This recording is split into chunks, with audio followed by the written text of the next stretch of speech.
On essaie de se persuader que non, ça ne tient qu'à nous et qu'on peut y arriver. Enfin, non, et c'est hyper dur d'accepter que t'es un peu esclave du temps, genre. Tu me présentes, c'est ça? Non, je vais te dire salut. Salut Kelly. Salut. Ça va? Bien et toi? Ouais, je suis très contente de te recevoir dans le podcast parce que ça fait un petit moment qu'on en parle, toi et moi. Est-ce que tu peux te présenter en quelques mots pour les auditrices? Moi c'est Kelly, je suis DJ, je fais de la musique, j'aime la musique et j'aime dormir. Beaucoup. Dit-elle avec des petits yeux. Ouais. On s'est rencontrés justement sur Insta, toi via le podcast et puis moi via ta musique en fait. Ouais. C'était un peu le point de rencontre et on s'était dit que ça serait cool de faire un épisode ensemble pour parler de tout ton parcours créatif musical en tant que DJ, mais surtout ton approche plus récente de ce processus, de ce que tu as envie d'en faire, de la musique en tant que telle comme métier.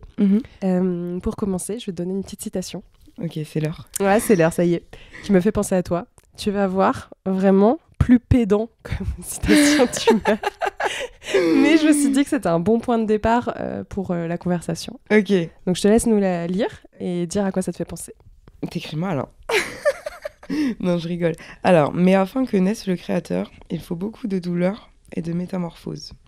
Nietzsche. Ainsi parlait Zarathustra. Bah non, Nietzsche, je suis pas d'accord. C'est cool, c'était exactement la réaction que je voulais. En fait, je l'ai choisi parce que hier, tu m'as appelé pour savoir un petit peu plus sur comment ça allait se passer, l'enregistrement et tout ça. Et tu m'as dit aussi un petit peu les sujets auxquels tu avais pensé pour l'interview.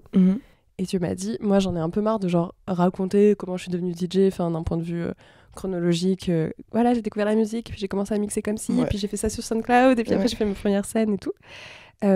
Tu voulais plutôt parler du fait que t'en avais un peu marre, surtout là ces derniers mois, d'entendre des gens te dire, en fait, quand tu vas mal, vas-y, il faut créer quand même. C'est le moment ou jamais. Un peu l'artiste maudit, c'est quoi. Le moment, genre... C'est que j'ai toujours entendu ça depuis que je suis petite en fait. Dès que j'ai l'impression que l'art en général, la vision que les gens en ont, c'est que les artistes sont torturés, que forcément il faut souffrir pour créer, mais en fait non, et parfois on n'arrive pas à créer quand on n'est pas bien. Et c'est plus handicapant qu'autre chose d'être pas bien parfois. Et certainement qu'il y a des gens qui arrivent à créer quand ils sont pas bien, mais c'est pas une obligation. J'ai du mal avec ça. T'arrives à créer, toi, un peu dans quel contexte idéal? Genre, c'est quoi un petit peu les bonnes conditions qui font que t'es inspiré, tu vois, pour imaginer un set, ce genre de choses? Alors moi, je suis un peu bizarre parce que le truc, c'est que j'ai un trouble de l'attention, genre assez fort. Et du coup, il me faut beaucoup d'informations autour de moi pour que je sois inspirée. Quand je faisais mes devoirs, quand j'étais petite, il fallait que je sois sur la table de la cuisine et je me faisais engueuler. Il fallait qu'il y ait la télé derrière, qu'il y ait ma mère qui fasse à manger, qu'il y ait des trucs qui se passent autour de moi. Et c'est pour ça que, quand je travaille chez moi, donc moi je travaille au casque, mais en fait j'ai la radio allumée. Et des fois c'est encore pire parce que j'ai mes écouteurs plus mon casque et j'écoute vraiment des trucs. C'est fou que tu arrives à te concentrer alors que, on pourrait se dire que justement si tu as un trouble de l'attention, le fait d'avoir plein de distractions comme ça, tu passes d'un truc à l'autre et t'arrives jamais à te poser sur une seule tâche. En fait, toi, ça t'aide à te focus. Oui, parce que si je suis distraite, au moins je suis distraite par un vrai truc. Parce que si je me mets juste sur mon ordi par exemple, je peux être distraite par mon téléphone, des trucs comme ça, alors que si j'ai deux trucs, si j'ai la radio, j'ai un truc à me raccrocher, si d'un coup je perds un peu le fil. Mais j'arrive à me remettre sur mon principal à côté. Il me faut un truc à la con et un truc sérieux, sinon j'ai du mal, voilà. C'est marrant parce que ta façon de procéder un peu pour te concentrer, ça ressemble un peu à la façon aussi dont tu présentes ta musique. Dans le sens où dans pas mal d'interviews et tout, tu dis que oui, évidemment, il y a une vibe techno en priorité parce que c'est ça qui te parle le plus, que t'aimes mixer et tout. Mais que t'écoutes en fait plein d'autres trucs et que tu ne cantonnes pas à un seul genre musical et que tu te définis pas comme genre DJ techno à 100%. Non. Et même si ta bio Insta, tu vois, t'as pas marqué DJ ou quoi que ce soit, t'es vraiment en mode... j'ai plus le terme exact, mais t'es en mode... En mode je reste ouverte. Ouais, encore en train de chercher, tu vois. Ouais, encore en train de chercher. En fait, je trouve ça... Parce que j'ai rencontré plein de ultra passionnés de un genre de musique, par exemple. Il y a pas longtemps, j'ai rencontré un gars, je parlais de ouf avec lui et tout, et il me disait qu'il était hyper passionné de la techno, de Détroit, à cette période et tout, et il connaît tout, et je trouve ça hyper intéressant, les gens comme ça, parce que moi, je peux apprendre de ouf de eux, mais moi, j'y arrive pas. Tu gardes ce côté de aussi cumuler plein d'inspirations un peu à droite à gauche, en fait.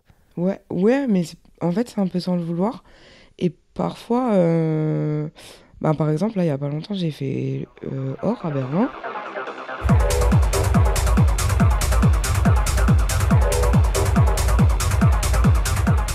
Et je me suis dit que j'allais essayer de faire quelque chose de un peu plus mainstream. Donc moi, je prépare mon set et je fais la radio et tout se passe bien. Et je l'avais pas réécouté et je l'ai réécouté là, donc c'était quand même il y a un peu plus d'une semaine.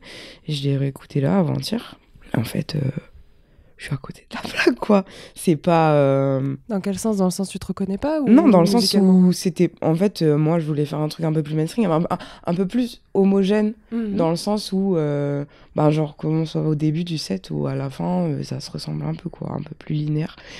Et j'y arrive pas, quoi. Et aujourd'hui, j'apprends un peu plus à l'accepter. Au début, j'avais du mal. Et quand je réécoutais mes sets, j'étais là en mode t'y arrives pas et tout. Et aujourd'hui, en fait, j'aime bien. En fait, c'est ta patte à toi, quoi. Ouais, mais je le fais vraiment sans le vouloir. C'est pas comme si j'étais peintre et que j'utilisais tout le temps la même couleur ou que, par exemple, je jouais tout le temps les morceaux de tel artiste. Comme j'écoute beaucoup de musiques différentes, mes playlists, elles sont hyper diversifiées. Mais est-ce que c'est une obligation, tu vois, quand t'es DJ, d'avoir un truc linéaire? C'est une demande commerciale pour que ça marche, tu vois, pour te faire booker? Ouais, c'est au niveau des promoteurs. Et puis même, tu vois, moi, on doit faire un press kit pour se présenter, pour qu'ils puissent faire ta promotion et tout. Même moi, dans ma bio, en fait, c'est compliqué de dire je fais un set de tel style, tel machin, tel truc, genre. Pardon pour le parallèle, mais c'est un peu un problème que j'ai rencontré avec le podcast, genre il y a... Ouais. 1 an et demi, tu vois, de mettre le mot créativité derrière, c'est ce qui m'a débloqué parce que justement pendant des années j'étais en mode je sais pas trop comment me présenter parce que je touche un peu à tout. Oui, c'est vrai. Et en fait je continue à toucher à tout, ouais. mais juste en ayant trouvé peut-être un petit hack, tu vois. Ouais, t'as trouvé un point de bascule entre tout. Genre. Un petit fil rouge, ouais. C'est un peu ça. Ouais. Auquel peut-être, oui, ça reste très abstrait, mais au moins ça permet de le brander comme ça et de le présenter comme ça pour les gens, pour que ce soit plus intelligible aussi parce que je me rends compte, sinon effectivement quand tu connais pas, t'as pas envie d'écouter. Oui, de ouf. Et puis la musique c'est quand même autre chose dans le sens où tu vas si tu mixes quelque part, les gens ils vont se déplacer pour venir, ils vont payer une place pour venir te voir ou pour voir un autre artiste de la soirée, mais moi quand je vais à une soirée j'écoute ce que les artistes y font et en fait les gens ils font souvent cette erreur de genre voir 3 slides sur Instagram et une bio et se dire j'y vais ou pas, tu vois. Et genre je veux pas du tout faire l'ancienne mais genre je me rappelle que vraiment avant quand les promoteurs ils faisaient les promotions des soirées sur Facebook, en fait il y avait pas d'histoire de slides et tout, il y avait des liens SoundCloud et t'allais écouter et puis c'était cool. Surtout que quand t'es DJ tu mixes aussi pour les gens. Ouais. Genre ça dépend vachement de ton public aussi, je suppose, ce que tu Par contre oui, du coup ça change. En fait tu t'adaptes pendant que tu joues. Tu vois si les gens ils se font chier ou pas. Tu vois si les gens vraiment... Ça se voit tant que ça? Oui, puisqu'en plus souvent t'es un peu en hauteur, donc tu vois tout le monde. Tu vois si les gens qui sont au fond ils commencent à partir. Tu vois, en fait tu vois si les gens ils commencent à aller chercher à boire, à aller faire des pauses clopes et machin et tout. Généralement faut switcher. Et il y a des DJ qui...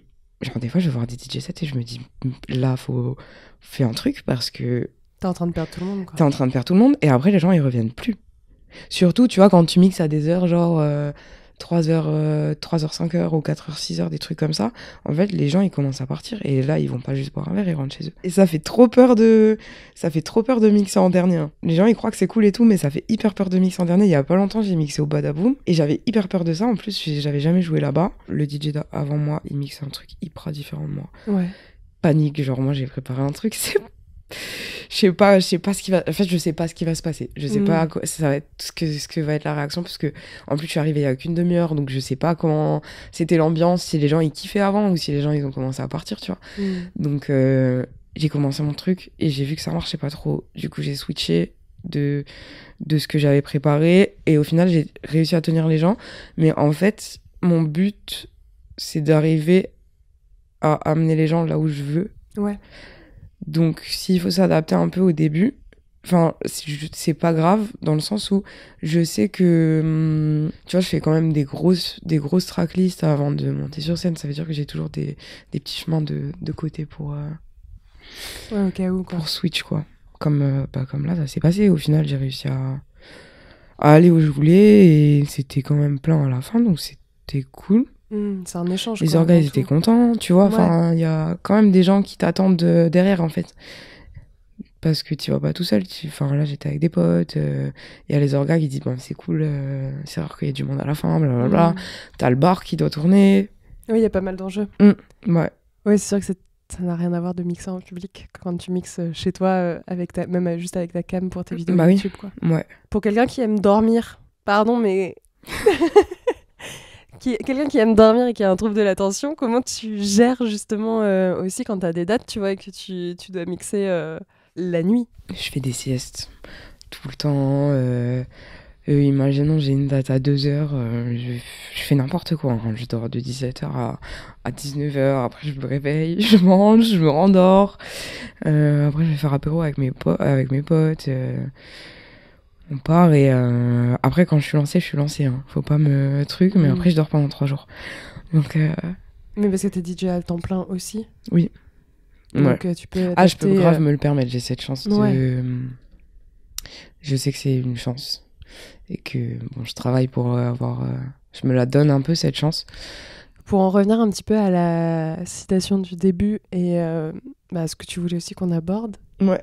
T'as eu un moment de pause forcé, pour des raisons personnelles, mais où niveau santé mentale ça allait pas. Non. Voilà. Et là tu reviens et tu recommences à justement avoir des dates, tu bosses sur des projets et tout ça. Ouais, je commence un peu à... Ça fait 1 ou 2 mois que... Ouais, même un peu plus que je commence à reprendre pied, on va dire. Comment est-ce que cette période, elle a... Je sais que c'est encore récent, donc on en parle avec le recul que tu as aujourd'hui. Oui. Et ce sera pas le même, clairement, quand on parlera dans 1 an ou 2. Mais avec là, ce que tu as, comment ça a impacté ton processus créatif en tant que tel, mais aussi ta carrière tout court, quoi. Parce que tu étais en incapacité, en fait, de mixer. En fait, j'étais en incapacité de tout. Ça fait quand même... ça va faire 1 an que ça s'est passé, mais j'étais incapable de faire quoi que ce soit, en fait. Je dors beaucoup, mais là je dormais tout le temps. Donc en fait je me réveillais et je mangeais même plus, j'étais incapable de quoi que ce soit, je sortais pas, j'ai dû retourner chez ma mère pendant 3-4 mois et comme un gros bébé, quoi. Elle s'est occupée de moi. Donc j'étais incapable de faire quoi que ce soit. Ça a impacté ma créativité, j'en avais plus. J'avais rien. Et en plus, je fais grave de trucs manuels depuis que je suis petite. J'aime trop travailler avec mes mains. J'ai fait des études d'archi, du coup, c'est un truc que j'aime trop faire. Je suis là, j'ai toujours un truc à faire. Je dessine, je fais des bijoux, je fais des trucs, des machins. Je faisais plus rien. Et ça, c'est un truc que ma psy m'a dit, que je savais pas. En fait, suite à des stress post-traumatiques, c'est toute la zone du cerveau de la créativité qui s'éteint complètement. Mais je savais pas. Et du coup, moi, je culpabilisais de ouf parce que j'étais là en mode, mais d'habitude, j'aime trop produire des trucs physiques, genre, et faire des objets, genre. Ça te manquait aussi? Ça me manquait, mais j'y arrivais pas. Et c'était la première fois que ça m'arrivait. Et au niveau de ma carrière, en fait, tout passe par les réseaux. Et moi, j'ai déconnecté pendant 3-4 mois. Et forcément. En fait, il n'y a personne qui nous attend. C'est ça que... Et ça, je le savais déjà avant. Donc, c'était pas un choc de ouf. Mais il y a personne qui m'attend, en fait. J'ai pas posté, j'ai pas enregistré de set. Je continue à écouter de la musique un peu, mais même ça, j'avais du mal. J'ai pas eu de date, quoi. Surtout que t'es en indépendant, genre 100% solo, ou t'as un ou une agent? Non, je suis solo. Ouais, c'est ça aussi. Donc tout repose sur toi, en fait, si le moindre truc. De toute façon, au moment là, j'ai fait une date à Paris. Donc j'ai ma mère qui habite à Metz. Donc je suis venue à Paris pour un week-end. J'ai fait ma date, mais genre, j'ai pris aucun plaisir. Et je suis retournée chez ma mère. Je suis retournée chez ma mère et je me suis dit, en fait, c'est pas le moment. Quand est-ce que t'as senti que ça revenait? Ou que t'en avais un peu plus envie? J'en avais marre d'être chez ma mère déjà. Depuis que j'ai 17 ans, j'habite toute seule, j'en ai 28. Tu vois ce que je veux dire? Ça fait 10 ans que j'habite toute seule, là je me retrouve chez ma mère. Ça fait du bien, mais ça va. Genre, ça va, quoi. Dose, quoi. Ouais. Mais j'avais quand même peur de me retrouver un peu seule.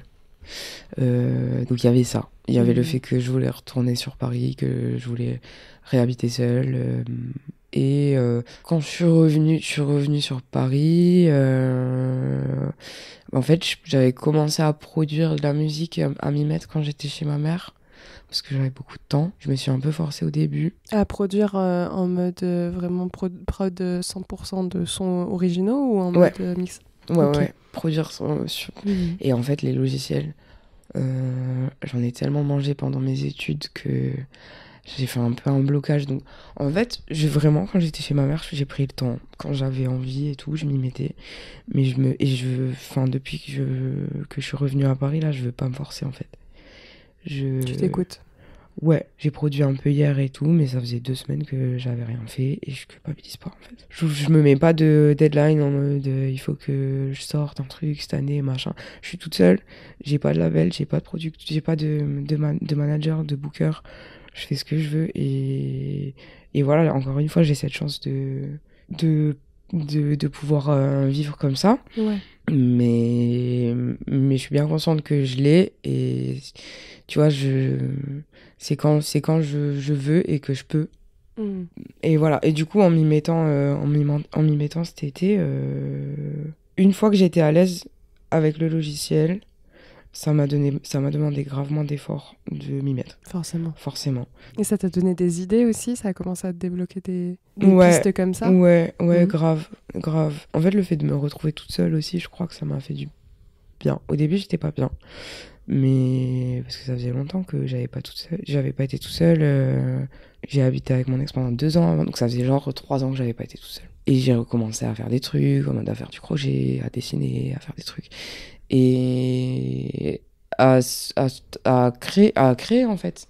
Je trouve ça trop bien que tu parles du fait que tu fasses aussi plein d'autres activités parce que généralement, évidemment, comme on a un fil rouge, tu vois, dans la conversation, les gens ils se cantonnent un peu à leur domaine de prédilection, mais en fait, tu fais plein d'autres trucs à côté. C'est juste que t'en fais pas un métier, mais c'est là, quoi. C'est là, et c'est pour ça que je disais c'était hyper dur parce que quand je suis retournée chez ma mère, tout s'est éteint d'un coup, en fait. Tout ce que je fais à côté, ça a toujours été des échappatoires et un peu des points de repère. Tu vois, je regarde les trucs que j'ai fait genre il y a 5 ou 6 ans, j'ai des boîtes qui sont remplies de trucs que j'ai fait et je me dis, ah ouais, c'est bon, je me rappelle de... C'est comme si c'était un parfum d'avant et que tu remettais genre.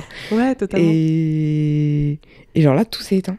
Et du coup, ouais, je me suis retrouvée toute seule à Paris et j'ai recommencé un peu, mais doucement pareil, à mon rythme. Et genre, encore aujourd'hui, j'ai pas ce truc comme avant, parce qu'avant, j'étais vraiment obligée de toujours faire un truc. Genre, j'ai des trucs, même je sais pas si tu vois les diamond painting, là. Ouais. J'en ai fait je sais pas combien, mais genre, j'étais obsédée par ça, quoi. C'est juste, fallait que je fasse un truc de mes mains et poser des petites traces un à un pour faire une image. Ouais. Il y a un côté méditatif aussi. Ouais. T'avais peur de pas retrouver ce truc? Ouais, grave. D'avoir la page blanche, en fait, et de pas reprendre de plaisir aussi dans ce que tu fais, quoi. Mais c'est qu'en fait, j'avais même plus d'envie. J'avais peur d'avoir changé. J'avais peur qu'il y ait vraiment eu un truc qui est switché dans mon cerveau. Qui se soit cassé, quoi. Ouais, ça m'a fait peur. Et de toute façon, on veut pas se forcer à faire des trucs par plaisir. On ne veut pas se forcer à avoir plaisir, en fait. c'est le principe du plaisir. Ouais. On peut pas se forcer à avoir plaisir. Et c'est pour ça que je vais pas me forcer à sortir ma trousse pour dessiner. Enfin, ça n'a pas de sens, quoi. Du coup, j'ai encore un peu peur, ouais. J'ai encore un peu peur parce que c'est moins qu'avant. Et ça me saoule. C'est important aussi que tu soulignes le fait que quand on traverse des moments très très difficiles comme ça, le perso, bah, évidemment que ça affecte tout le reste. Enfin, tu peux pas cantonner tout et tout séparer. Et qu'en fait, il n'y a que le temps et le travail sur soi qui aident à reconstruire petit à petit. Enfin, reconstruire, même construire différemment aussi. Parce qu'il y a des trucs que tu retrouves, mais même toi, tu as une approche un peu différente aujourd'hui, quoi.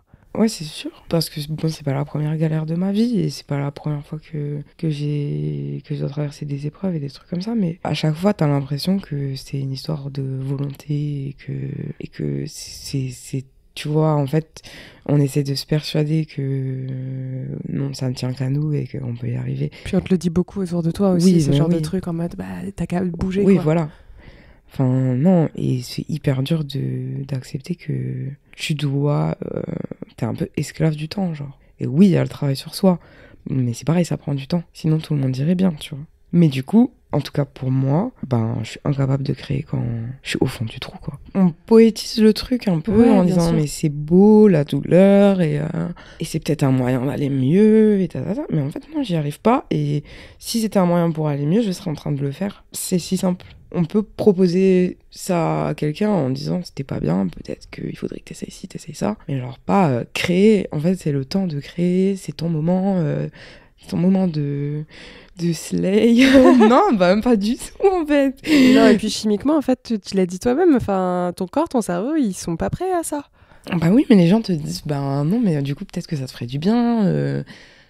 En fait, je pense qu'on fait le raccourci aussi de... Il y a tellement d'artistes, effectivement, qui extériorisent des peines, des tristesses, des traumas, plein de trucs comme ça au travers de leur art, mais en fait, on se rend pas compte qu'ils le font pas tous quand ils sont en plein dedans. Ouais. Il y en a beaucoup qui le font, on se disait au début, avec du recul et en laissant un peu de temps passer.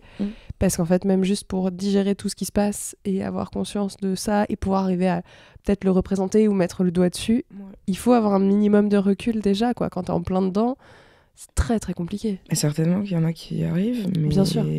T'avais peur, genre justement, là, en ayant stoppé les réseaux, en étant, tu vois, 100% à ton compte et tout, de pas retrouver une place dans la musique en reprenant? Non, bah du coup ça m'a pas fait peur. Ouais. Et du coup, en m'y remettant, ça m'a pas fait peur non plus. J'ai jamais été hyper accro genre au réseau et tout. Je passe pas des 12 heures sur TikTok. J'ai même un peu du mal, tu vois.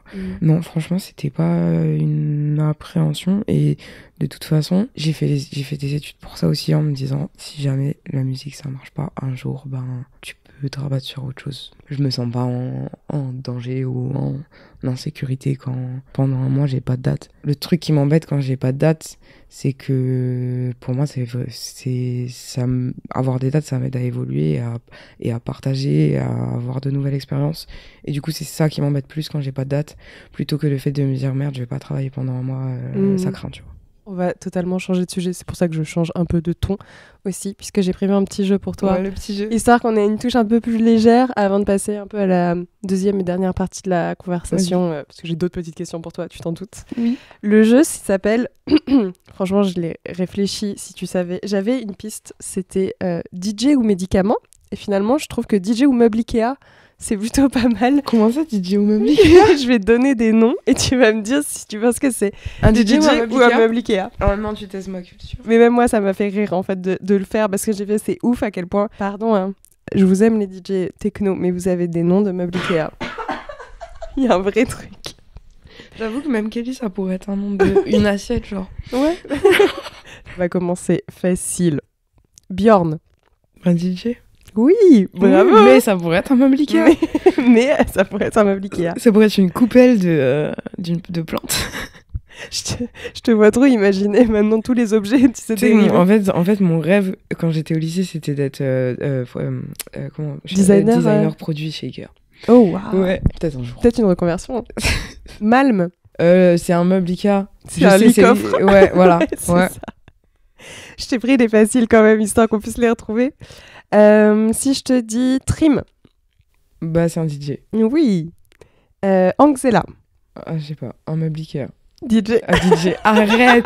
Ah, mais il faut pas qu'il tombe là-dessus. Alors, franchement, le but, c'est pas de se moquer de vous. Encore une fois, on vous aime, vraiment, c'est juste le jeu. Jouez chez vous aussi, vous allez voir, je suis sûre que vous allez vous tromper. Et mettez des trémas sur vos hauts. Ouais. En parlant de tréma, Poing. P-O-A tréma N-G. C'est une chaise, je crois. C'est un fauteuil. Ouais. Putain, en fait, t'es expert Ikea, mais tellement... Est-ce que j'arrive à le prononcer? Warmblixt. Un meuble Ikea.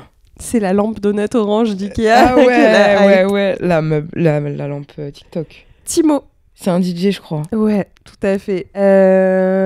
Ovette. Attends, Ovette ou Orette? J'ai mal écrit. C'est peut-être l'un ou l'autre. Bah, c'est un meuble, du coup. C'est un miroir. Ouais, vu comment t'en parles. Parce que je me suis dit, si c'est un DJ... Après, je suis capable de parler comme ça de gens. Pardon d'avance. Vitarna. Un meuble. C'est un lit à baldaquin. Ouais, c'est trop long pour un nom de DJ. Vous appelez pas à part des noms. Arrêtez les noms à rallonge aussi, s'il vous plaît. T'as tellement raison. Hérode. C'est un DJ. Oui. Lens. Amélie. Oui. Amélie, DJ. Oxberg. Un meuble. C'est une porte vitrée. Putain. Une Oxberg. Mais avoue, Oxberg qui dit ce soir au ouais. Balabo, ça passe? Ouais, ça passe. Vent. V-A-E-N-T. Ouh, ben ça me paraît bien, Ikea. DJ. Ah ouais? Ouais. Ok. Bon. Cylinder. Genre comme un cylindre, cylinder.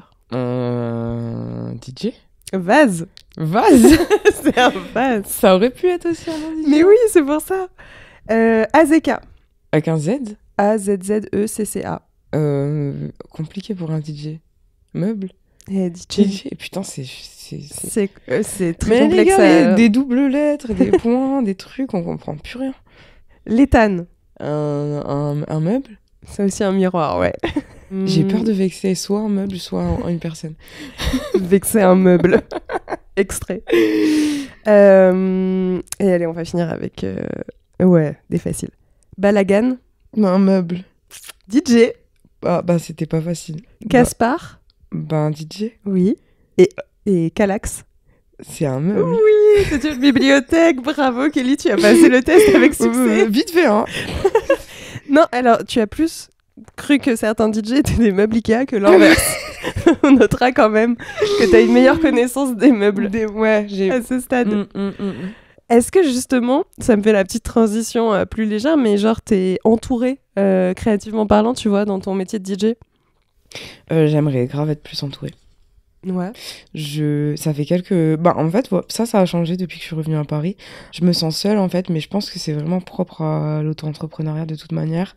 Et en plus, dans le milieu de la nuit, c'est... En fait, souvent, je parle avec des DJ et tout, et en fait, on se sent tous seuls, genre. Même mecs compris, pas que les meufs. Ouais.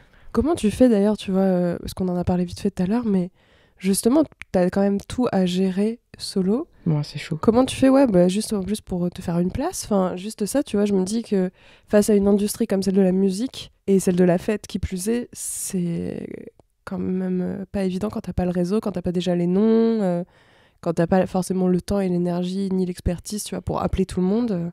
En plus, il y a vraiment beaucoup de codes dans le monde de la nuit que tu dois connaître. Par exemple, tu vois, quand t'es artiste, c'est pas toi qui vas vers les promoteurs. En fait, c'est un peu mal vu. Donc, tu vas ça pas... fait trop en mode je me la pète. Non, en mode je gratte, c'est plus en mode gratteur. Alors qu'en fait, t'as besoin, enfin... Ouais, non, en fait, t'es censé attendre qu'on te repère. Ça, c'est un truc... hyper propre. Je pense qu'il y a d'autres milieux aussi comme ça. Et en plus, moi, j'ai un problème, c'est que je suis hyper introvertie et en fait, je sors pas de ouf, quoi. Donc, je connais pas mal de monde parce que ça fait quand même des années que je sors, machin, mais je sors pas tous les week-ends, loin de là. En fait, le monde de la nuit, je pense que vraiment, surtout en Europe, tout le monde est un peu connecté par-ci, par-là, les promoteurs et tout. Mais... Et du coup, moi, j'avance un peu plus doucement et je le sais. Et c'est pareil, en fait, j'ai appris à accepter que je me force plus à sortir, en fait. Je me force quand... Je me force pas... Non, c'est pas ça que je voulais dire. Je me force plus.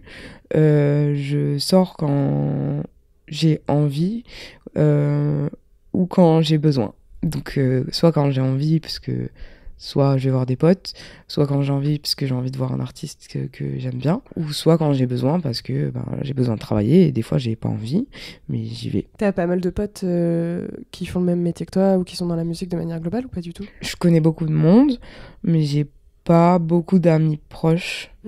Après, j'ai beaucoup d'amis dans le milieu créatif. Je pense que de toute manière, les gens en auto, en fait, on a un peu tous le même rythme de vie, un peu tous les mêmes difficultés et tout.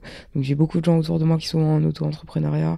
En fait, j'aime bien comment je me comporte aujourd'hui parce que, par exemple, je vais avoir une date et je vais rencontrer les DJ qui mixent le même soir que moi et on va avoir une vraie discussion parce qu'en fait, on est là pour travailler et du coup, tu vas avoir une vraie discussion et ensuite, on va rester en contact et c'est souvent arrivé, tu vois. Mais vous faites des retours un peu sur vos sets aussi mutuellement? Ouais, grave, ça arrive. C'est trop bien ça. Ouais, ça c'est. Et il n'y a pas trop d'ego, je trouve, entre nous. Ça, c'est cool aussi.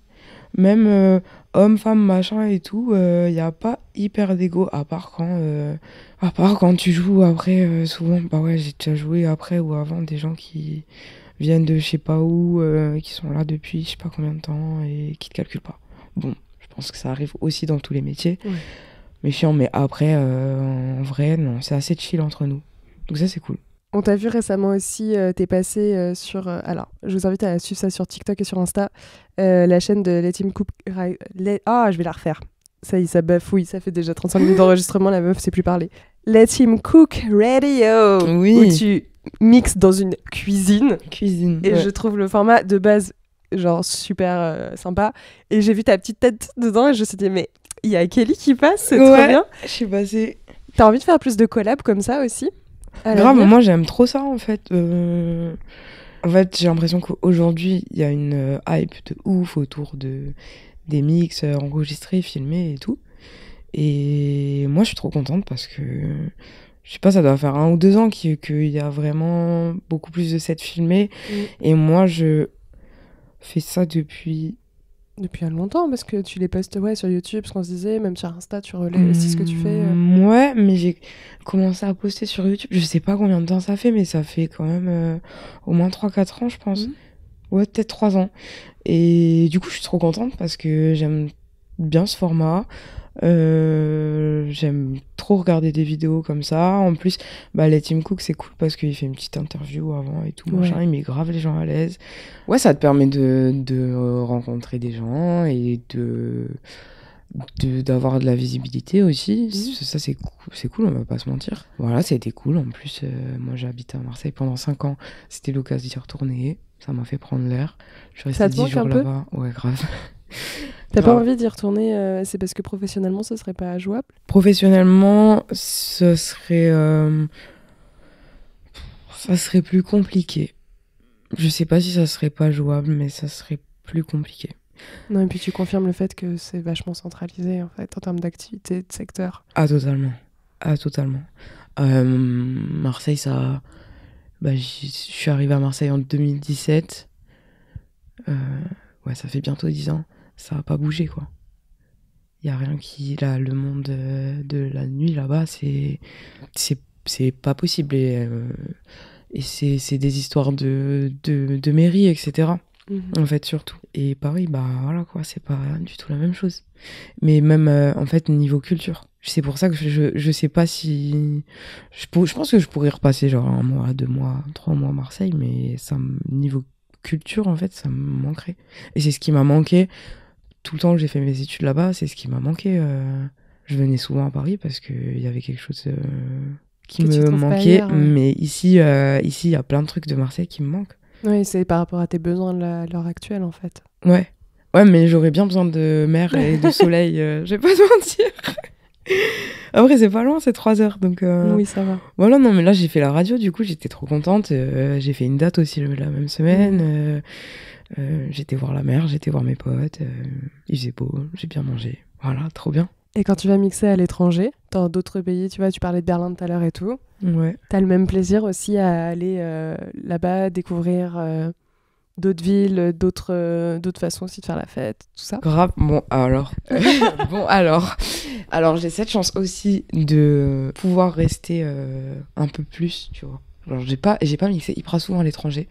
Oui, tu fais pas juste aller-retour sur un week-end, merci, au revoir, quoi. Ouais, mais il y a des DJ qui font 2 ou 3 dates par week-end et dans d'autres pays, dans 3 pays différents. Donc, non, moi j'ai. En vrai, pourquoi pas, tu vois, en vrai, parce que j'aimerais bien gagner un peu plus d'argent et tout. Mais bon, après, du coup, ça devient vraiment qu'une histoire d'argent parce qu'au final, t'es tout le temps dans ton avion et tu fais le tour des clubs de. Tu vois que les clubs. Voilà quoi. Donc, ça, c'est cool. Là, j'ai mixé à Berlin. Là, mais pareil, je suis restée 4 jours, je crois. Après, j'y suis allée souvent à Berlin. Donc, je connais un peu, mais bon, c'est toujours cool d'être pas chez toi, en fait. Même que ce soit autre part en France, c'est toujours cool de pas être chez toi. Là, j'ai mixé à Nantes il y a pas longtemps. Bah, pareil, je suis restée un peu. Donc, trop cool. Et parfois, j'ai mixé en Albanie à Nouvel An. Et juste après mon set, en fait, il y a eu une fille qui a commencé à mixer. Elle a mixé une demi-heure, ils ont tout arrêté. Parce qu'en fait, il y a un gars qui a tué un autre gars dans la boîte d'à côté. Oh, wow. Du coup, ils ont fermé tous les clubs de la ville.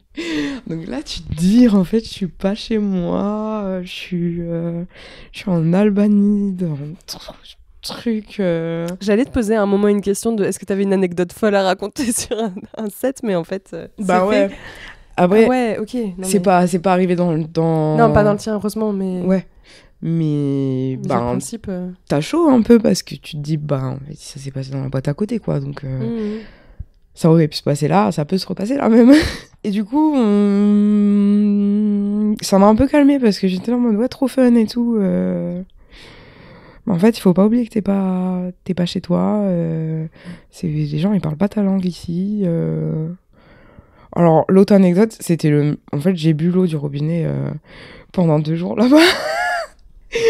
Je sais pas pourquoi. T'avais vraiment envie que ce soit compliqué. Ouais, du coup, j'étais complètement malade pendant mon set. Et du coup, je suis restée une demi-heure après pour voir la fille qui jouait après moi. Mais t'as réussi quand même à faire ton set en étant malade? Ah, j'avais de la fièvre et tout, j'étais en doudoune. Je tremblais quand je mixais et tout. Franchement, c'était l'horreur, il y avait 3000 personnes.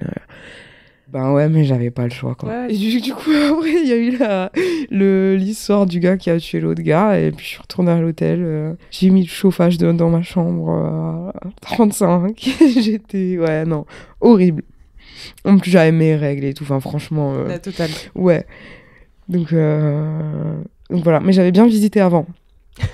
J'étais arrivée 4 jours avant. C'est bien. Ils nous ont grave bien accueillis et tout. Donc, puis tu sais, souvent les promoteurs, ils sont hyper contents de te faire découvrir normal, ouais. des lieux, des cafés, des trucs. Leurs adresses, leurs ouais. Donc ça cool. Après, du coup, la date, j'ai pas hyper profité. Tu m'étonnes. Voilà. On arrive à la fin de cet échange. Ouais. J'ai une dernière petite question pour toi qui fait un peu le lien avec ce qu'on vient de se dire. C'est un peu une question, je dis portrait chinois entre gros guillemets parce qu'en vrai c'est juste une question un peu perso où je te demande d'imaginer une réponse, quoi. Si là tu pouvais me décrire ton DJ set parfait, genre le lieu, les conditions, les gens, peut-être le genre de musique que tu passerais, ce serait quoi? À jouer? Ouais, genre en tant que DJ? En tant que DJ, ouais. Ah, c'est marrant que t'aies pensé dans la foule en premier. Ah ouais, parce que moi je suis... Oui, moi je suis fan de musique. Clubeuse. Bah non, mais en premier je suis ça, quoi. Ouais. En plus là je reviens de Berlin, donc en hiver. Berlin, en fait. Pourquoi en hiver? J'ai jamais... Alors en hiver, en été Berlin aussi. Les gens, ils sont sur une autre planète là-bas. C'est pas du tout les mêmes codes que ici. Et il y a des choses que j'aime trop à Paris et tout. Mais il y a des choses que j'aime vraiment trop à Berlin. Et pour autant, tu me payes, je vais pas vivre là-bas en fait. Parce que c'est trop intense. Ah, j'en garde un tellement bon souvenir, mais juste parce que en fait, tu te sens aussi hyper safe. Ouais. Dans les clubs, t'es genre bien. Ouais. Genre, j'estime que dans les villes où les gens, ils attendent le feu vert pour traverser, c'est qu'il y a une notion de respect des règles quelque part. Ouais, des respects des autres aussi, justement. Ouais. Mais par contre, c'est des gueudins sur d'autres. Oui. Sur d'autres points, tu vois ce que je veux dire. On est tout à fait d'accord. C'est pour ça que je te dis, je pourrais pas. Moi, je pourrais pas. C'est trop intense. Comme les gens sont trop intenses et en fait, c'est génial quand. Mais pour mixer, c'est trop bien. Bah oui, c'est trop bien parce que les gens, ils sont avec toi, ils te supportent vraiment, ils te respectent et ils respectent ton travail aussi. Et ça, des fois, à Paris, c'est pas vraiment le cas. Et du coup, ils ont vraiment cette culture du DJ, du respect du DJ. Et je l'ai vécu autre part, ça aussi. Je l'ai vécu quand j'étais en Ukraine. J'étais en Ukraine juste avant la guerre, il y a 3 ans, je pense. Et j'ai fait la fête là-bas. Et j'ai découvert que... j'avais un peu idée de la culture et tout, tu vois. Mais j'étais un peu ignorante de comment ça se passait là-bas. Mais c'est aussi une grosse communauté en Ukraine. Après, de toute façon, dans les pays de l'Est, c'est un peu ça. Oui, c'est très ancré aussi. C'est très ancré. Du coup, DJ set idéal, DJ set à Berlin, peu importe le moment de l'année. Bah, on était open air. Eau de coco. Petite sieste avant. Petite bière. Et en hiver, dans un gros club. Et avec des gens qui sont là pour écouter de la musique, en fait. C'est le plus important, je trouve. Eh ben écoute, je te souhaite ça pour la fin d'année. Merci beaucoup. Merci. Merci de m'avoir invité. Oui, trop bien. Pour ne rien rater de l'actualité de Kelly, rendez-vous sur son compte Instagram. Je vous mets toutes les infos en description de cet épisode. Je vous invite aussi à suivre le Clo-Clo Club, évidemment, à vous abonner sur la plateforme d'écoute que vous utilisez. Comme ça, vous recevez une petite notif chaque mercredi matin quand je sors un nouvel épisode. Une semaine sur 2, je reçois un ou une invitée. Et le reste du temps, c'est des épisodes en solo. Et si vous en voulez encore plus, je sors un épisode bonus par mois sur ma page Patreon. Patreon, c'est très simple, c'est un moyen pour vous de soutenir directement le Clo-Clo Club financièrement. Et en échange, moi, je vous donne accès à du contenu exclusif. Merci d'avance pour votre soutien et rendez-vous mercredi prochain. Bye!